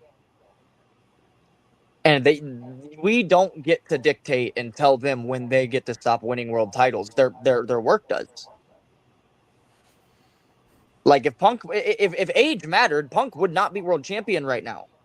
Like, yeah, there's a lot of people that have narratives about how he's old and slow and not nearly as good as he used to be. We all know ball. We know that's wrong. We know that's completely incorrect. So it's like if age mattered, Punk would not even be in a top guy, let alone world champion. But the point is that your work matters, not your age. So that's like, and your age does matter to an extent. I'm not saying you just get out there at 60. I'm simply trying to say that like guys like Randy Orton even talk about how they have 5 years left. Who knows how much more he's going to be in the main event scene, taking other WrestleMania main events from young talent. You know? Like, if I'm just being honest, like, who knows how long? And the reality is this, like I said, Breakker will, if he's, and look, he's a physical freak, just like Brock Lesnar. So it's like, if Breakker's smart, he'll be able to wrestle till 49, just like Brock. And he'll get the perfect send off, and then people be like, "Oh, well, maybe he'll get tired, maybe he'll get fed up, maybe he won't want to leave the WWE. Maybe if he doesn't need the money, but he definitely isn't going to AEW and getting pushed at the top.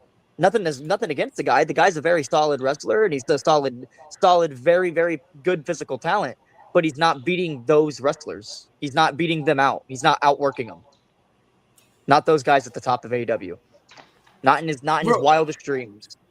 So, well, like as I finish, I'm simply gonna say, when you say is Bron's like the reality is, yes, these WB. You talked about how like Reese. This is where I'll end it. You talked about how Seth Rollins shouldn't have beat him. I disagree with you because the reality is this. Here's what you wanted. You wanted Breakker to beat Rollins and face Roman because you definitely didn't want Breakker to take a loss to Roman. So you wanted Breakker to go straight to SummerSlam and defeat Roman Reigns. No, he could take a loss to Roman. Okay, fine. Well, if you're fine with that, then that would have hurt. That would have, in a lot of other people's eyes, that would have hurt his momentum even more. Was beating Rollins just to get the reins and lose. So the reality why is it fine for him to lose to Roman but not Seth? Yeah, that means you beat. That means you beat Seth Rollins, and you're like especially if the match is booked right and the story of the match is right. That means he's just a step away from Roman Reigns now, who in power scaling is stronger than Seth Rollins. Yeah, but the reality is they're right there. Well, we're not going to completely get right. So now he puts himself in that middle category, which is really good. I didn't even land, so like. No, I'm agreeing that. I was just wondering why is. No, you're good. You're good. I'm simply saying that what I'm meaning is that Bron Breakker. Well, they don't get to the Rollins and Roman match without him losing without Rollins beating Breakker. So my point is that perfectly fine with that. And you're okay with that, but the thing is they're not, and a lot of other people aren't. And the fact, and Rollins' legacy is in on all sorts of things. So the reality is this: Breakker last year. Well, this is my last point. We'll bring up Breakker last year. You talked about Breakker last year and the things that we heard, and Mo talks about the things he heard even earlier this year and all that. Here's the reality. Breakker beating Punk on Raw for the World Heavyweight title would have been a bad idea. Do not care what anybody says. Don't care if he's a young talent. He wasn't ready to walk into WrestleMania as a champion. He wasn't ready to walk into WrestleMania championship challenger. He didn't look big enough on paper. He didn't feel big enough on paper. Punk beating him was a good decision. People being like, oh, you're going to make him lose to a 47-year-old Punk. Yes, Punk is better than him in every way. Sure. So yet, I'm just being honest. Like, people are like, oh, Breakker, he got shafted. The reality is there's only 2 world titles. There's only so many stories. So the reality, like when you got Rock and Roman on the horizon and you got everybody wants Oba strapped and you've still got storylines you want to figure out with Punk, and now Kevin Owens just returned and is one of the main veterans in line for his real moment. People like Bron Breakker, who is 29 years old, have to wait. That is where I land. All right. Since we talk about. We're talking about the world titles and stuff. Well, before we get into the next topic, I gotta we're talking about guys like Trick Williams, Carmelo Hayes, Bron Breakker. Let's talk about the upper echelon of that group. All right, and we're gonna speak on the ruler himself, Mr. Oba Femi, in the head of the table, the needle mover, the tribal chief. All right, so what is the issue with them just going ahead and duking it out? Hey, before you get into that topic, Mo, it is announced, confirmed that Brock Lesnar has officially retired from WWE. So, Jordan, I'll ask you, because you're the biggest Brock fan here. Your thoughts about Lesnar retiring in terms of the character that he is in WWE? Shout out to Brock. You know what I'm saying? Absolutely. And I'm going to make this as quick as I can. So, you know, when I was younger, a lot of people think growing up that being a Brock Lesnar fan was difficult. Being the Brock Lesnar fan was hard, was difficult. And I'm here to say that it was not. When you're a Brock Lesnar fan, you are always, well, not always winning, but you are most of the time winning. At WrestleMania 30 with the streak, who had the last laugh? Brock Lesnar fans. At SummerSlam 2014 versus Mr. You Can't See Me, hustle, loyalty, respect himself, who had the last laugh? Brock Lesnar fans. At 28 in 2017 at SummerSlam, when everybody swore that he was leaving and that Braun Strowman, Roman Reigns, or Samoa Joe, one of them's got to pick up the dub, right? Who had the last laugh? Brock Lesnar fans. Not even 2 announce tables could take him out. No. The ratings died. Thank you. Next big thing, Beast Incarnate, Conqueror, and the mayor of Suplex City. There will never be another Brock Lesnar. Right. Hey, what's the he should be in jail the rest of his life, but yeah, Suplex City. Hey. I'm sorry, that slipped. Go ahead, man, take us on. Hey.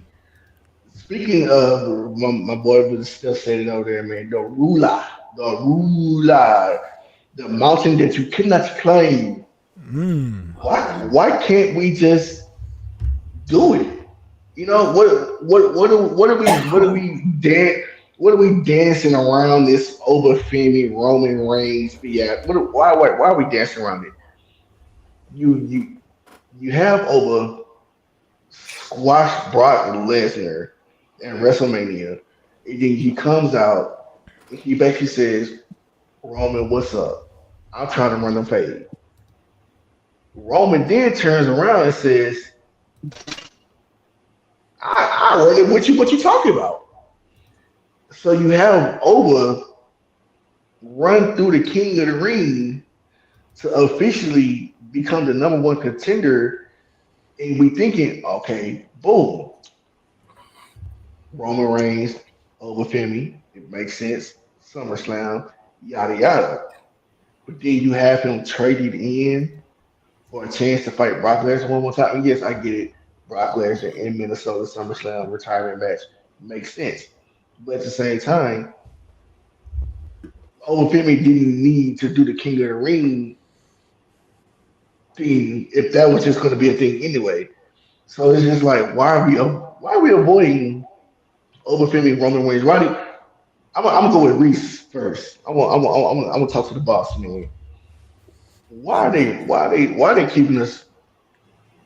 Are they trying to hold it to a WrestleMania? Like, what's the reason, bro? Like, oh, absolutely. They're trying to hold this off to WrestleMania, and I just don't know if that's a good decision. I think there should have been at this point, yeah, because like I'd rather have it happen on WrestleMania than like Survivor Series or something like that. But yeah, I would have completely. We don't have any big cards left. I would have been completely fine if it happened at SummerSlam. If not, but like at this point, Mania, right? Because I would rather have Oba have that moment at a big stage or whatnot. I think that's cool. I don't think that's an issue if they have it. Unless you want to do a story of like Oba losing to Reigns and then he wins the Rumble. I don't know if Oba needs the Rumble rub right now. I think that should come later on in his career when he's going through a different arc or something of that nature. But they're trying to push this to Mania. I don't hate that idea. I wish it happened at SummerSlam, but because SummerSlam is gone, I do think Mania is probably like the best place to do it. You save that for that. I wouldn't mind a WrestleMania card with Roman Reigns versus Oba Femi. I think that's good. I do think WWE waits too long on a lot of decisions, especially with the younger stars. However, with this specific thing, it's the best idea I think that they could probably think of right now. I don't hate it. Oba Femi going out there at WrestleMania and fighting Roman Reigns. I don't know who would win. That's also a good thing. Like, it's a good thing when I don't know, because Oba Femi, I don't see him losing before WrestleMania. Like, you just beat Brock Lesnar. You don't lose. Right? I don't care if you get. I don't care if the person comes in, low blow, hits you to the headshot with a chair. You tank it and F5 them. That's what I pay homage or something. Like, you take it and like do the little choke slam throw thing he does. Like, throw them like outside the ring, like after something like that. Yeah, be on the chest like that. That's the point that Oba Femi's at now, where I just don't see a world where he loses until Mania. If he faces a Roman Reigns, that's the one unpredictable match that would probably be on that card, where I just don't know who would be coming out of it. Other than that, I'm not too mad at it, them delaying it and them avoiding it. I think you build it up. I also think, personally, I let Reigns also stack some wins, right? Because right now, if they could win and have a match with each other, I got my money on Oba Femi, right? I'm saying this in the case of like, in the world of kayfabe, of course, like taking away like the booking decisions that I know that WWE makes. In the world of kayfabe, you would look at Roman Reigns and Oba Femi on paper and be like, you know what, this dude just beat Brock Lesnar, and like they have never wrestled a match under 12 minutes. If you're beating Brock Lesnar that fast, you need to be taken as serious as possible. So I would have Roman Reigns go out there and just stack up as many wins as possible. I wouldn't end his title run yet. I haven't beat LA Knight because they're clearly going to fight Money in the Bank. I'd have him beat whoever else he faces. I'd even have him have some TV matches and make him quick, like 10 minutes, 10, 12 minutes, tell a good little story in the ring, spear, get him up out of there, right? Like, build up Roman so he looks like an undefeatable boss for Oba Femi, like as close to Brock as you can make it be. Like, go out there, have Roman have matches, have Roman do his thing as much as possible. I know he's dealing with some stuff in his body, so as much as possible, right? Like, whatever's something with him, you do that. You make Roman Reigns look unstoppable. You make him look unbeatable. So that way, when we get to Oba Femi, we don't know who's going to win. If that's the direction that they're going with, I'm fine with that. Other than that, there's no reason for avoiding it. But I think that is the current direction that they're going to go with. Jordan, my thing that I'm noticing with WWE, right? And I think this is their biggest problem. They want to keep everybody strong, right? They want all the top guys to be as strong as possible. When you think about the top guys, they hardly, rarely, ever lose.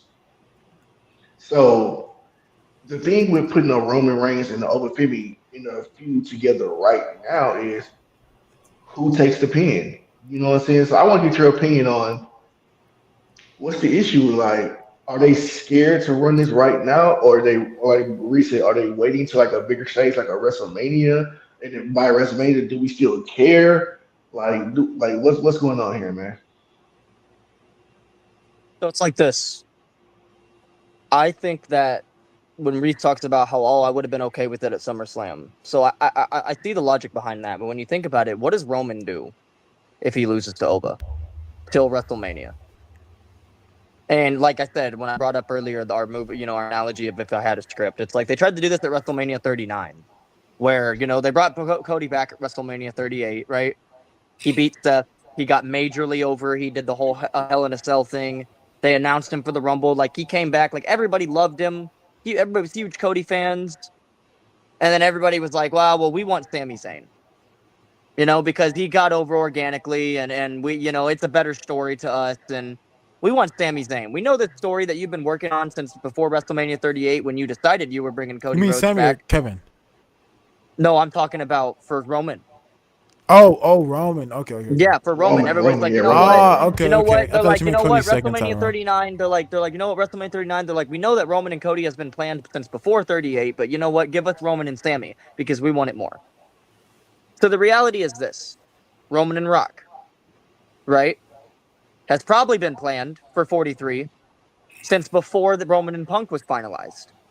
They just were like, at the end of the day, you got to think, Reese, follow me here. They're like, we got to get Roman the title. 42, Rock's not going to be there. It's like, but we got to get Roman the title. We know Roman can hold the title for a year easily, coasting-wise. You know what I mean? Like, we know he can easily get the title to Mania, like, believably. Instead of it being like, oh, we got to throw the title on this guy.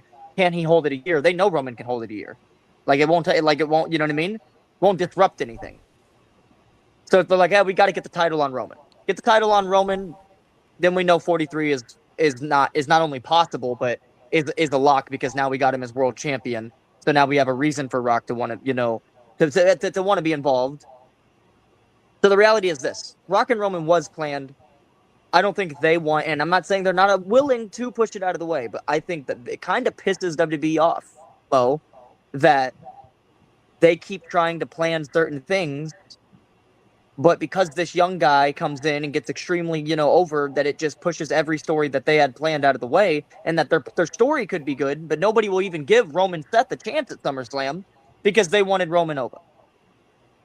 You know what I mean? Nobody will give even Roman Rock a chance, which we've wanted for years in his two absolute Hall of Fame legends, because they want Oba to be strapped so, now. They want everything like this. Everything is instant gratification. We want it now. We want it now. We want it now. We want it now. That is how this generation, that's how this works now.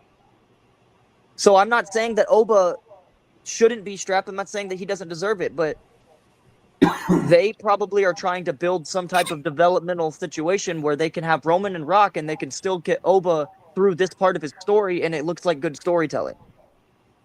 So when you say, I think they're holding off till Mania, I don't think they're holding off till Mania because I think Roman faces Rock at Mania, and I think they're going to do what they can to hold it off till next SummerSlam. Because Roman's not going to lose the title at a non-Big Four pay-per-view, as we know. I don't know what Oba does at WrestleMania. I think that the fans, Maurice, before I land this, will have to get to a point where they have to decide between do they want Oba and Roman that bad, or do they want Oba champion? Right? So it's like, which one do they want? Oba and Roman, or do they want Oba to simply win the title? Because if they decide that one, Oba will probably face someone like Punk at WrestleMania, and he will probably beat them, and he will take the other title.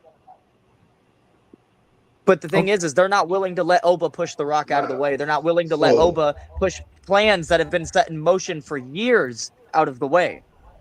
And that is my answer. Why is they avoiding it? Because it came out of nowhere. My last land is this, is that earlier this year Oba wasn't even supposed to face Brock. They were hinting Seth, they were hinting this, they were hinting that, and then everybody Oba was not that over until his music hit when Brock was about to attack Seth, and then people started realizing the writing was on the wall that they were going to push Oba versus Brock. People started doing the strut. This came out of nowhere. They were not planning Oba versus Roman at WrestleMania 43 when Oba faced Brock at 42. And now everybody thinks that should be the vision, but what if it wasn't? That's my land. Before you let stuff go, Mo, here is the beautiful part about the point I was trying to make at our our second segment. This is the amazing thing about freedom and being a fan, freedom of speech and being a fan. Mm-hmm. I heard everything you said, Jordan. I love it, actually. I think you're a great talker. The issue is that I do not care. I just don't care. Oba Reigns, I should say, is much. You asked this question, right? You said, well, what does Roman do after if Oba does beat him, right? I'm not saying Oba has to beat him. I didn't say Oba beats him at SummerSlam guarantee. But if Oba does beat him, I think we go down a significantly better route with the tribal chief character, because now this thing that has been being opposed on you, I should say, that you can't do it on your own. You need your family to win. And the one time Roman Reigns goes out there since his tribal chief run and gets the title by himself, he meets somebody younger and stronger and loses. How does that look? How does the tribal chief mentally combat that? That's the best way you can especially fix this somewhat right now confusing character of the tribal chief. And you can have him go down. It just leads to better storytelling. I'm not here to fantasy. Especially you have Jacob and the Usos kind of start looking at him like. Absolutely. Imagine Jacob and the Usos win their match and Roman Reigns loses his match. Wow. But imagine if they both lose a match. What this does, I'm not here to fantasy book TKO to make the best money or to appease the Saudi crowd. If I'm going to fantasy book, I'm going to try to do the best way I can do to make up a good story, right? I also think, even to your credit, bro, I think that would honestly add, if they did do Rock Reigns at 43, goodness gracious, that would even be better. I went to try to help you win the title at 40, You lost it to Cody Rhodes, but then you had your match against Solo, and I crowned you Tribal Chief. I put the Ula Fala on you, and then you go out here, you win the World Heavyweight Championship, you finally do something on your own, and it doesn't even last half a year. That's actually Would that not be good motivation for The Rock coming back and saying you can't do it yourself? I think that you're supposed to be the high guard. You're out here listening to this new. Who is this guy? You're listening to this new guy. You're supposed to be the big brass around here. Do I have to come back here and hold your hand again? I'm saying this is that when we sit here and we pull the shirts back of these new guys, we miss opportunities to tell good stories and to give nuance to different stories. And then we wonder why certain WWE stories seem so repetitive. We say all the time, "Oh, we've seen every story ever." No, we haven't. We have not seen every story ever. And we haven't seen, even if it's the same story, like essentially with beats, different characters can make improvements to that story. Mm-hmm. And maybe can change the way we look at certain dynamics and add to it. So no, I just don't, especially with Oba's gimmick, I don't believe that us holding Oba Femi back or holding any other new talent back, facing somebody, and I'm fine if Oba Reigns is on the back burner. I'm not fine if that's past WrestleMania. And I'll be honest, I'll be okay with a Oba CM Punk, but one thing that you said bothered me, and that's why I'm so high on the IWC take, Mo and Steph, and Jordan, you as well, because it involves you. Don't give me a dilemma as a fan. Don't tell me as a fan I have to pick A or B or shut up. No, I'm a fan of I'm the only reason your product is making profit. So no, I don't get to just shut up when you want me to shut up. And you don't get to just do what you want to do as a fan. You don't just get to give me slop and I have to eat it. Especially when you're going to charge me the most money I've been charged ever watching your product. To be fair, I don't think Rock Roman's slot, but I 1,000% agree. There's a lot of good matches that the storylines leading up to them aren't so hot. Why do we have to suffer through that? For sure. Why does that have to be a thing? I'm gonna let you take the reins here, and I'm sorry, I know you've been waiting to talk, but why, as a fan, do I have to accept the fact that you want to do something as a company so bad, and we just gotta let you do it because you want to do it, and I don't hold you accountable for saying, "Hey, you should do this in the best way possible." Then we lose the standard, and then we get upset when WWE falls below the standard, and then we go out here and we talk about how an AEW or a New Japan is so much better than WWE. Why? Because they keep their standard high. And then when we lower expectations and lower standards for WWE, and then we complain about that's what we should be complaining with. If there's any IWC complaint that we should be complaining about, and Stephen, finish up so you can go ahead and take the role. But if there's any IWC complaint that we should be talking about, it's anything the leniency they give on bad product that they're giving. Like, we lower the standard for WWE to fail. And then now it's like we get one good weekly, one good Raw, and next week's Raw could be absolutely terrible, and we'll go, you know what? They just gave us a good Raw, so we'll let it slide. Like, they haven't given you a good Raw like 8 weeks before.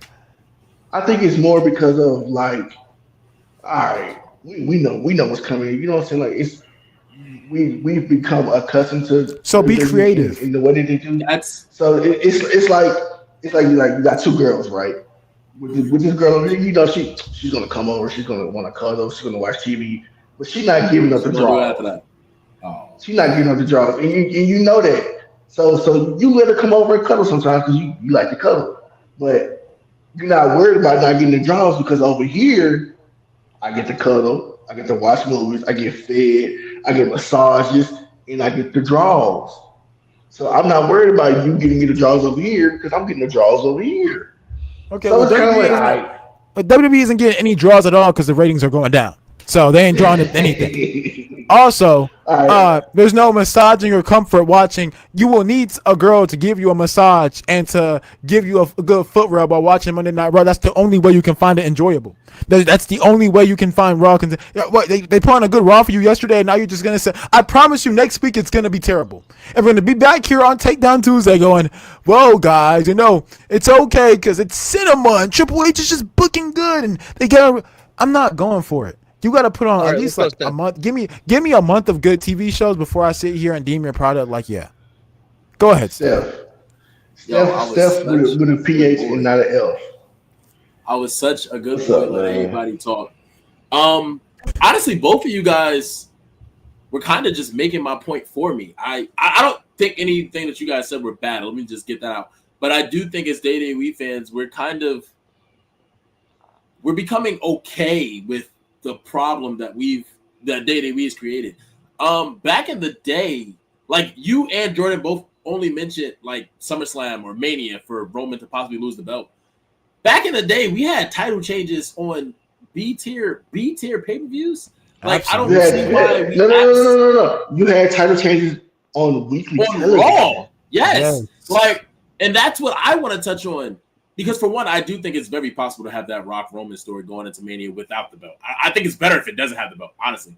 For sure. But Roman and Oba, they don't have to be avoided because Oba can beat Roman on a weekly show. It's crazy. Oba could beat Roman. It's more shocking if he beats him on a weekly show. It's more shocking if he beats him at a Money in the Bank. It's better. I'm not going to lie to you. It's more predictable when we wait until these big things, when we're avoiding them all the way until Cody versus Randy. I honestly think the issue with that story was the fact of how long we kept them separated for no reasoning. So now when they are here, it's like feed us. Let's make it as entertaining as we can. We should have gotten that feud over a year ago. We're constantly within WWE right now, just keeping them separated. For what reasonings? We make them up as we go. Because it made no sense for Oba, who was just adamant on Roman. Then Brock comes out. He's like, all right, I'm going to handle you first, which I was fine with. I was fine with him saying, I'm going to handle you first. Then you start the show. He didn't come out after LA Knight. Actually, I do think he came out after. He did. He comes out, mentions nothing about Roman Reigns. That just doesn't make sense. Oba Femi, it's because they don't have direction for Oba. They don't. And look, he didn't speak specifically on anybody because they're trying to figure out they're about to have him next. Because they're about to lock him up with Bron. They're about to lock Roman and LA Knight so Roman can get a close year because everybody knows Roman's winning that. And Jordan, I see you shaking your head, but I want to just bring some things to your attention. Stone Cold and The Rock, they didn't meet at a WrestleMania for the first time. Hell, their second match wasn't at a WrestleMania.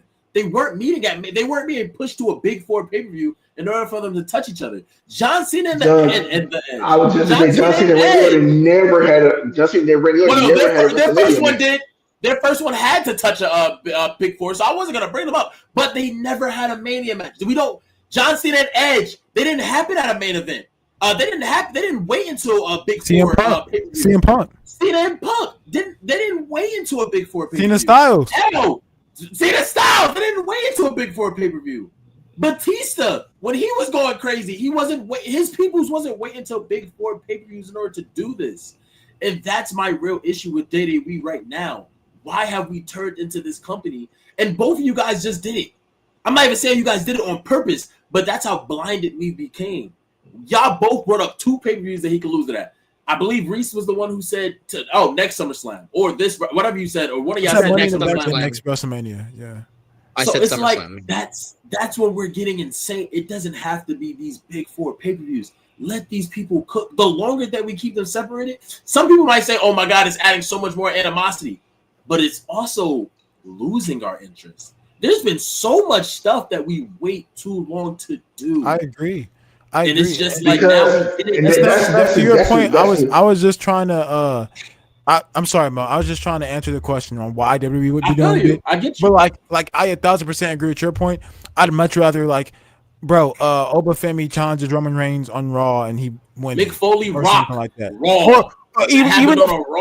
Even if Reigns does win, that's like that makes me want to watch Raw more. Like, oh, that can happen now. Exactly, bro. You read my mind. I was going to ask y'all because of what you just said. How long before this heat, before this energy, before this love and support of Oba Femi starts to wear off?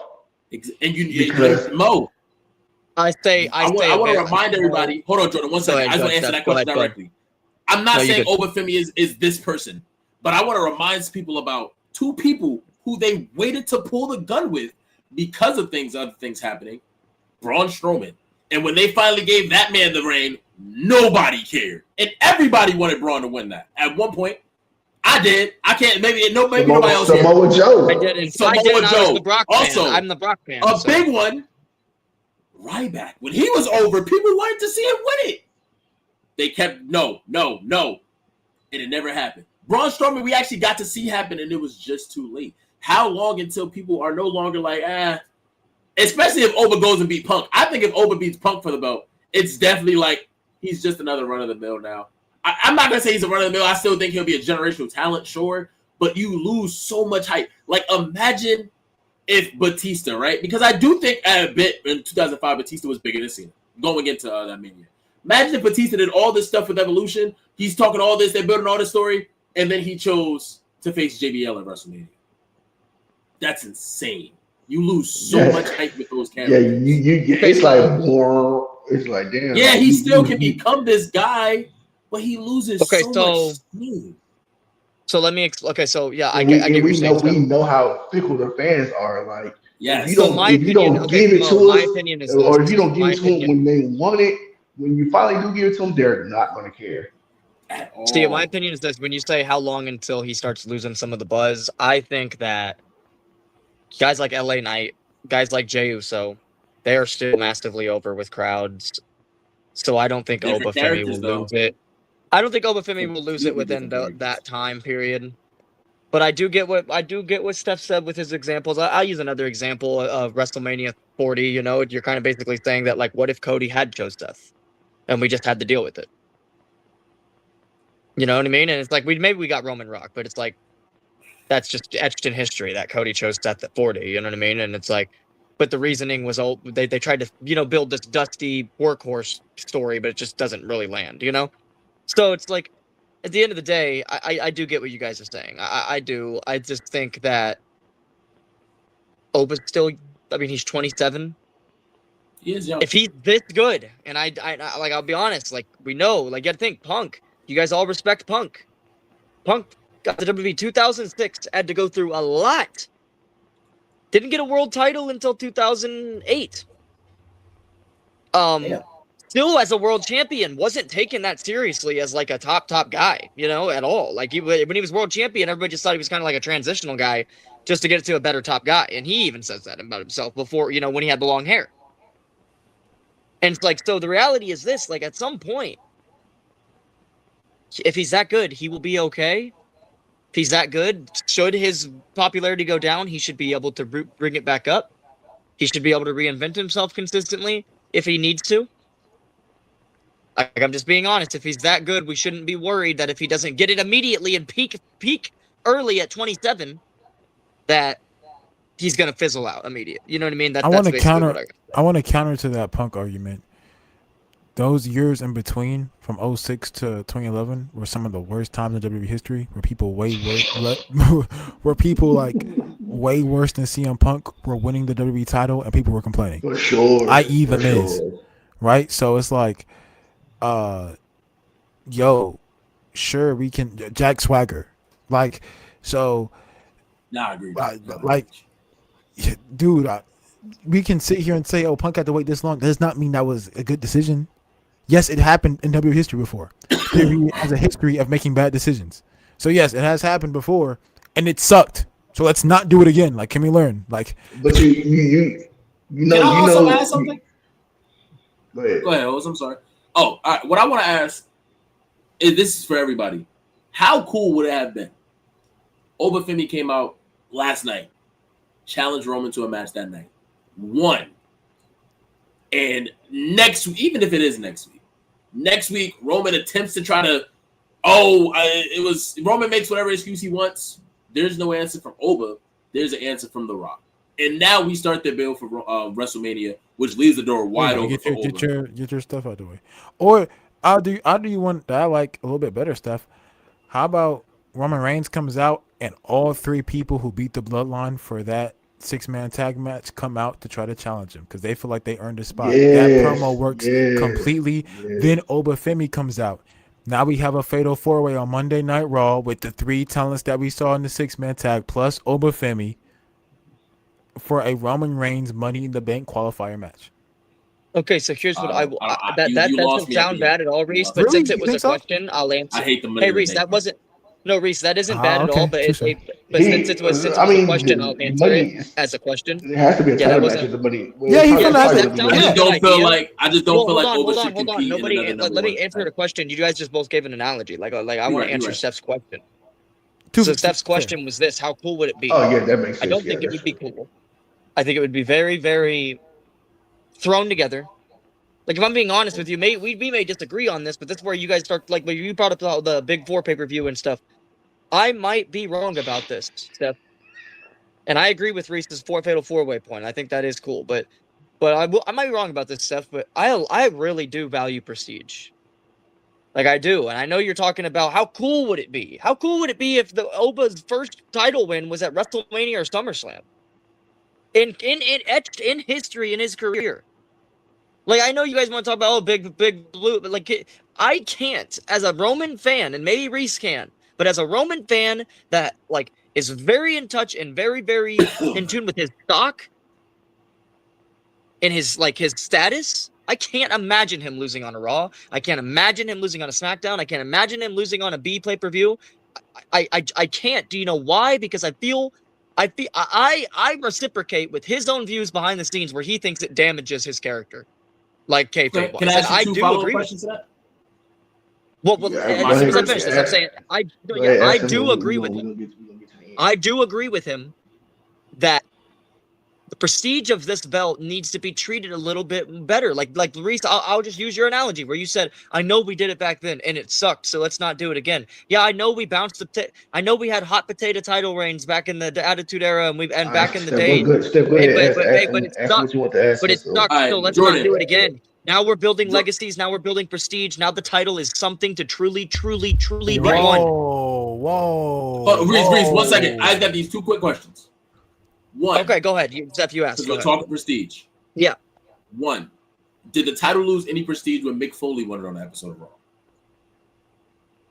Or when Edge cashed in a Money in the Bank for the first time ever at the end of a pay-per-view and won it?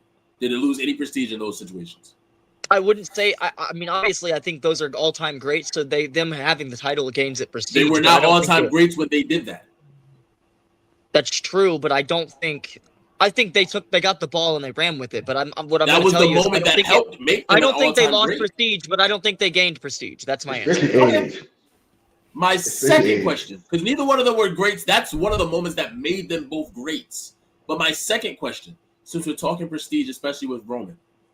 Also, I think that would even give more drive for a story for Roman and Rock to go because the fact that he lost on a Raw of all places.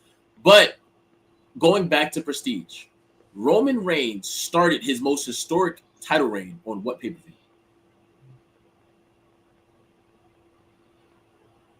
You see how it doesn't matter? Payback. Yeah. Like, it took you that long to answer. It doesn't matter. Like, my point is the prestige of stuff doesn't really drop because you started on a B list, you ended on a B list. That just helps. It took you that long to answer that question just now. And that wasn't that long. And it shows you that anything it didn't start at a Mania. Anything can happen on any show. And also, the titles are probably the least prestigious. Like the past 4 years, the least prestigious. The titles way more prestige when John Cena, Batista, Orton, and Hunter were like going back and forth. That's a complete lie. That's just common nostalgia. No, it's not. Yes, it is. Born for half of trying it. to act like the WWE was a bigger deal back then. It wasn't. We will go all day on this. You said what? No, I'm meaning this. Like we will go all like you're trying to act like when Cena and Batista were champions that it was a bigger deal. It wasn't, bro. It's a much bigger deal than Roman Reigns currently and CM Punk currently. No, Roman Reigns was selling out of 70,000. You think, dude?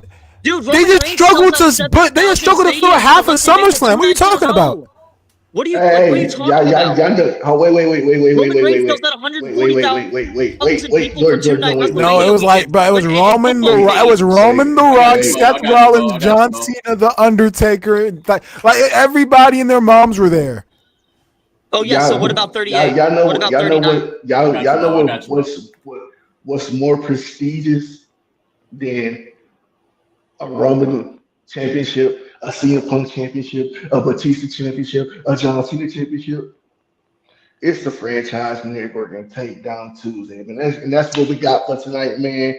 We took it down. We did it. We did our thing. All four of us, we held it down. I got my boy Jordan over there. I got the CEO, the boss man, the suit and tie man himself, Mr. Christopher Brown. Man. And we got shake it to the left, shake it to the right, Steph Money Making Man. Boys, last comments before we go ahead and head out of here. We had a good night. Let me hear your final thoughts. We can start with Steph, and we're gonna make our way down. My final thoughts is actually gonna be my receipts from earlier because they were found that I never once forgot about. Oh. Because I want to do something that not everybody here does. I want to admit when I'm wrong. Reese did not call the two of them trash, but he did say, and I quote, "She cool, but Becky clearly better though." So It's kind of like shading the other two. Is it not? Is that not kind of shady?